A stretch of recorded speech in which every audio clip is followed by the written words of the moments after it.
Amiif dura dirmataa yoo taate abbaa dhugaa qabuu fi No nyaanni dirmachuu kam turra garaas nyaata.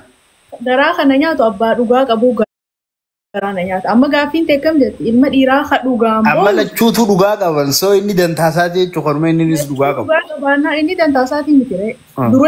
Dura isii garaa na laafisa.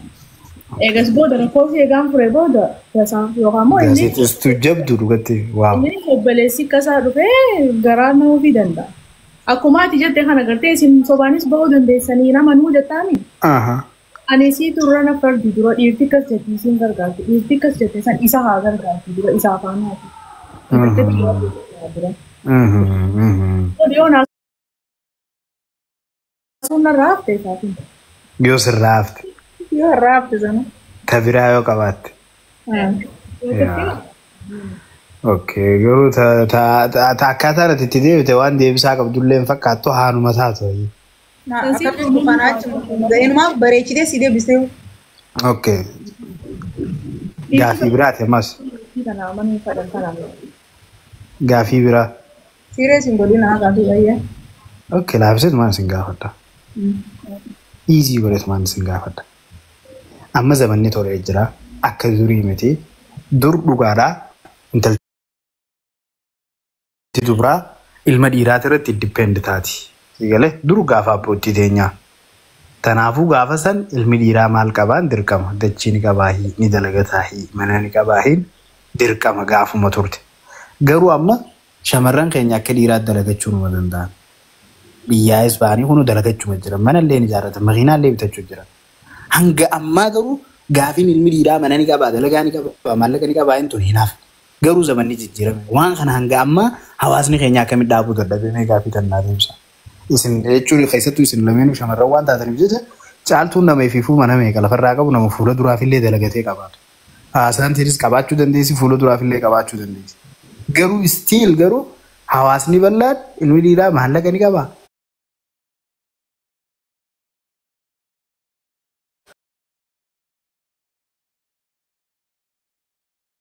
Mana dhiiraaf dhalaanu wal qixaa dalagaa keessatti akka dhiirri dalagaa harkatutti dhalaanis dalagaa harkachuu dandeessi amma waan ta'eef akka dhiirri barachuu danda'u dhalaan illee barachuu dandeessi waan ta'eef gabiin isaanii wal qixa ta'ee ilaa amma akka duritti waa hunda wajjii aruusaatis haa ta'u kan ikaatis haa ta'u hundaa dhiira qofarra dhiisuun kun tagabiidha.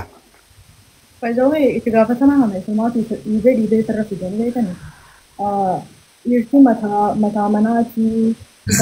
Provide godhaa jettanii itti gaafatamatti dhiibbanii amma dhiirti maal godhuu eegalte dhiiboo qabdi dhiirti biyya xiqqoo dhalaan faayinaansaalis beekumsaanis maaliinis xiqqoo biyya irra caalte gadiyaantummaatti dhaga'ama dhiibanii dhiirumaatu irra fe'ateen malee dhalaan amma duraas gabbaanii hin janne isaanuma kamana taa'iifi immaan naa guddisiise yoo daleete daran akka gargaartu osuma beekee dhiibee itti gaafatamummaa kana eega irra kaa'ee booda. Amma qabeenya nu gaafatanii hojii namuusaa miti xaaxaan mana keessaa miti gaanii iyyata. Jalqaba maaliif dhiibanii irra kaa'an? I think gaafiin tiyya siin galle. Gaafiin tiyya warra wal fuudhee hojii jiru otoo hin taane amma fakkeenyaaf gizuma hedduu shamarran keenya bara teenya qofaa miti giloobaalee akkuma addunyaatti naasoo jira. Dhiirri kana qabaachuu qaba akka irra godhuu qaba shamarran ijaa odoo ganaa bultii keessan seenin. Waan kana fi waan gorodheetiin bultis seenaa maan jennedha gaafiin kee. Faranjiin hin jirtu teenyumaa jira. Teenyaas faranjiinis quba qabnaa biyya faranjiitiin jira haraattee. Faranjiin hin jirtu. Aneessaan jiru. Ani asiin jiraabe. Faranjiin maal qabaa hin jirtu. Wallaahi ni jette. 6 figures hin jette 6 feet tall 6 back 6 figure 6 figure sammee gadi beektaa. Waan duwwaa jaha qabu jechuudha duwwaa jaha gabiin inni harkachuu qabu. Duwwaa jaashala gagaa kuma dhibbaa ol. Jaalbatii lolii birgaafii gaafatte akkan walaba ta'e gama lachuu irraa walakkeenya gaasaan ta'e tokkoffaa. Itti aanee maas achii jette gaaffiin hanga ammaa dhibee biyya keenyatti dhibee namni fuudhe inni maal qaba lafa qaba mana qabaa jaanii nama gaafatanii hanga ammaa naaf mana kanatti illee jetteeni. Jechi waan duraan hanga ammaa dhiibamee aadaanis maaliinis gaanii nama kana guddisee asiin gahe jenereeshinii kun hanga liksuu ija takkaatti ni cabsa gaanii yaaduun gaanii jirre. Suuta akka adeemtu amma dhiirtii waa qabdu bisee fuudhe maal jaannee heerume jaanii hanga kanatti itti abali barni heerume diyaaspooraa fuudhe ni heerume jaanii kana maaltu fide waan duraan isaan birra baadhatanii hanga asii kun waanti fide malee ani rakkinni biraa natti hin mul'atu. Suwaati kanaafuu shamarran amma juutti hin jirtu waan dhiirri firra kaa'ee jette jechuudha. Shamarran maaltu jechisiisee jechuudha. Shamarran wanti jechisiisee.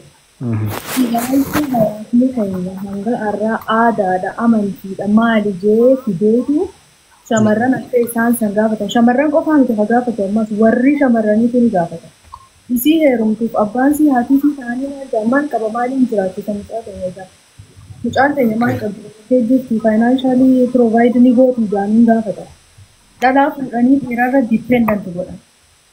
Taa'ee nyaachuun namni hibboo hin jiraatan. Taa'ee nyaatu jedhalee nagee hashaashaa deema lafa keessa taa'ee oduun naldhuma. Garuu akka lachuu jaalachuunis yoo teesse diippendantiidha jaanii yoo baate baas miira gadaantummaatiin dhagaama jaanii gabaa lama jaalatamuu ni taate. No, annatti hin dhagahamu. Jaartiin tiyyeessilaa 500,000 miliyoona daleedee fiddee ni hin boonaanii. Sansii maajooritiin garuu akkasitti yaadu. Irra guddaan namaa akkasitti yaadu. Okay. Caaltu ati yoo maal jettee Shiraayik? Shiraayik kana qofsine deebisaa fi Na qubsite opiniinii keetillee dhaga'uu waan hin fedhe. isin barbaachisa. Yaada irraa addaan qabu waan ta'eef. Okay, wanni itti taatu hin jiru? Yoo buballiseetti malee waan nuti dhawu hin jiru. Okay, yeroo rakkoon qabu. Amma isaati amma akka filannatti dubartii aanaa si gaafata gaafii. Dubartii qabeenya qabdu tokko hafi qabeenya hin qabne. Lamaan isaaniitu bareedanii. Ta qabeenya hin qabne ta hojjetu jaaru sana. Maaliif? Yaada dubartiin gisee qabeenya qabdu tokkoffaa kuni aadaa qofa odoo hin taane amaluma shamarraniiti kibrii qabdi. Intalti dhalaa gisee maallaqa qabdu yookaan aangoo qabdu jaartii ta'uu ifirraanfatti. Duuba amma ishiin maal sin jette beektaa haasaan ta'e? Yoo dubartiin takka qabeenya ni miidhuu biraa jiruurra jabaatte miira gadhaantummaatiif dhagahamaa jette. Jechuun kana bar dhalaanis si gootii bar si dhagahamuu qofa odoo hin taane akkuma addunyaattu yoo laalle dhalaan waan sii kenne teessisa sirra deemtu dhala. Osoo beekaa osoo isin yeroo meeqa osoo konfidensii qabaate warroonni waan akkasiisan jechuun filannaa akkasiisaniif dorgomu yookaan filannaa akkasiisan sodaatu namni tokko qabeenya horachuuf waa meeqa keessa dabree qabeenya horatu. Qabeenya horatu kana keessatti chaalenjii meeqa dabarsiteeti bu'aa ba'ii diinaa takka keessa dabartee qabeenya san horate. Kana keessa maal barataa deemtu beektaa muuxannoo jireenyaa barachaa deemtu. Gaafa bultii gaa'ila namaa wajjin walitti dhuftee immoo maaltu hamaadhaa maaltu gaariidhaa tolchitee addaan beektu. Miira ta'ee duratti ishiitu miidha.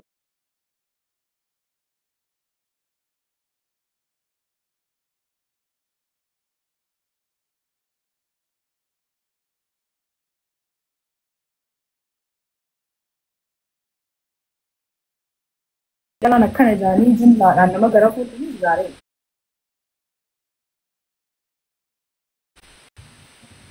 Wal keessa jirra ija dhohitan karootti godhaadhaa.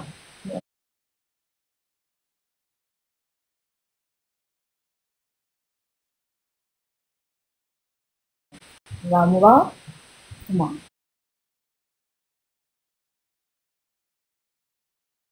Ini wal qabdanii godhaa jechuudha. Naam. Okay, jemme warra baacoo qabu balchina amma. Warra baacoo qabu. Maqaa abdeetiin namni tiktaakii banatee jira. Maqaa abdeetiin namni tiktaakii banatee jira. Magaalaa Oowwee fi Aganan Gaama. Abdiisoo jeeqa uummata kan porfaayilii fi isaara isaa ka'ammaan tanaa godhatee deemaa arsamu. Mudeetara mana kanatti akka hin fayyadamne osoo hin seenne hin beekamu.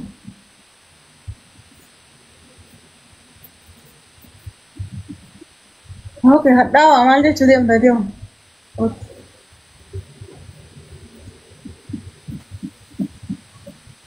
Assalamu alaikum warahmatullahi wabarakatuh ta'ala wabarakatuh. Waalaikumsalam. Bismillah. Rabbi shrah li sadri wa yassir li amri wa luqdata min lisani yafqahu qawli Waan askesan safakin hai. Safata tinjiru bar caaltu. Du'aayin isin godhe wanni isin haasoytan bar du'aayi arrabaati bartun du'aayi arraba keetii gizee haasoytu waan khayrii haasoy jechuudha bar. Hai. Namni gizee like nama akka keessanii kana bira dhufe waan khayrii dubbachuu fi du'aayi afaan isaa kana godhatan beektaa. Gizee mana kee kana jala dhufe ta dirqiitti ol na baasta caaltu maaliin sirraa balleessa jidduu sana?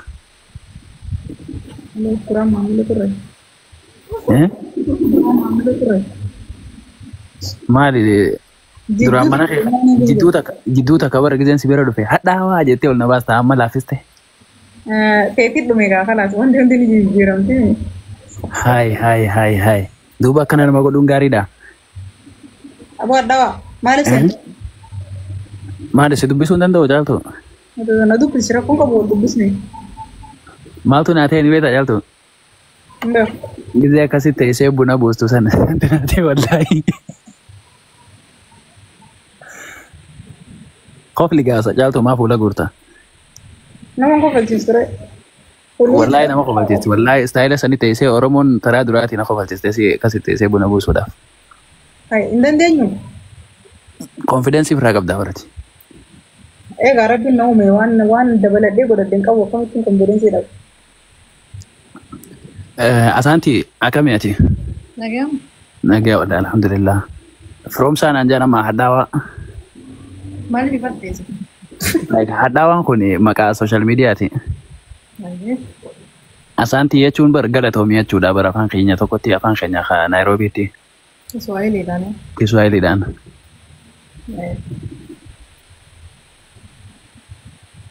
Warra eessaati ati asaanti?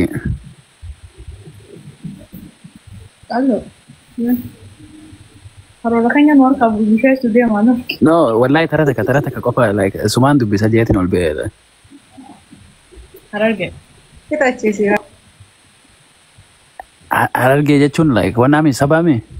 Hai, sabni Oromoodha. Oh, sabni Oromoo. Harargeen gosa re'ee. Gosaa miti godina Harargeen. Maal ta'addaa? Okay, godina. Wallahi ani kun wallahi ani. Maal kun sirrii miti isaaf malu. Sirri mala. Bushaa godhadhu.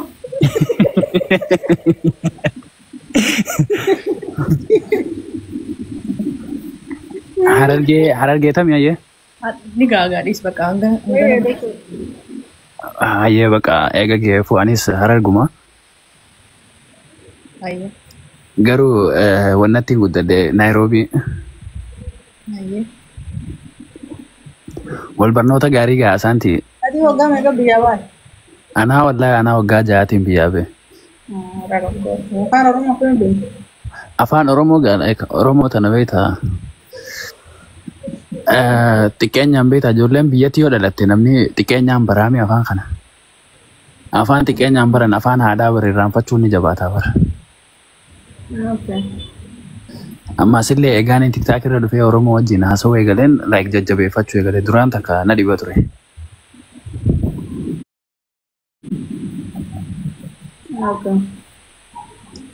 Abdeen saayibni kiyya isa jira irra.